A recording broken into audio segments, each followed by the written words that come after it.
أهلا بالصيف، ذكريات الناس والصيف.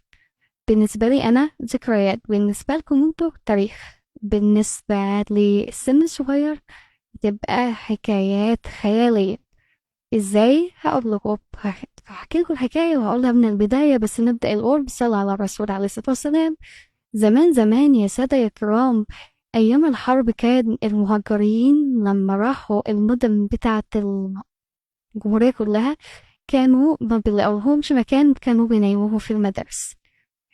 أهل القناة أردوا الجميل للمحافظات كلها في إن لما رجعنا من التهجير بقى المدارس في الصيف بتتحول إلى معسكرات أو مخيمات أو مقيم للناس في الصيف. يعني كل مدرسة زي مدرسة بورسعيد الثانوية أو بورسعيد الإعدادية بنين اللي كانت قدامنا، بيبقى فيها فصلين 3 متخزن فيهم السراير والفرش والمراتب وكده. أول لما بيجي الصيف الفصول كلها بتتحول إلى آه، غرف نوم بيبقى فيها سراير. بيبدأ المصيفين يجوا كل أسبوع بيجيلنا من المحافظة. بيبقى فطار وغدا وعشاء وحفلات سمر. بيروحوا البحر، ولما كانوا بيروحوا البحر كان موسم السردين. آه، هنا بقى القصة الخيالية. السردين ب160، السردين كان ببلاش، فور فري، ببلاش. من غير فلوس. ازاي؟ هقولكم. دي كانوا بيشدوا السمك، الشباب المصيفين كانوا ممكن يشدوا معاهم الشبك وياخدوا فلوس.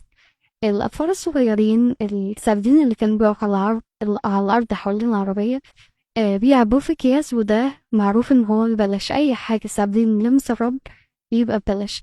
اللي بيتعبى فوق العربية بيتملى الشنطة بجنيه، باتنين، ب5 بالكتير. فكانوا المصيفين اللي بيجوا بورسعيد فطار وغدا وعشاء كله سردين.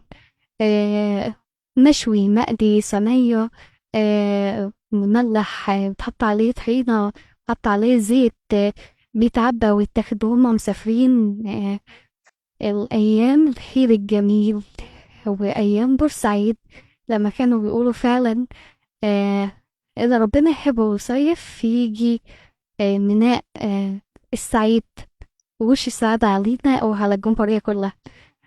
الكلام ده يا جماعة مش من عقب كتير، ده لغاية تقريبا أوائل التسعينات، يعني 92 93.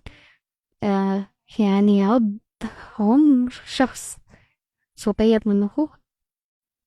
كانت السمك ببلاش.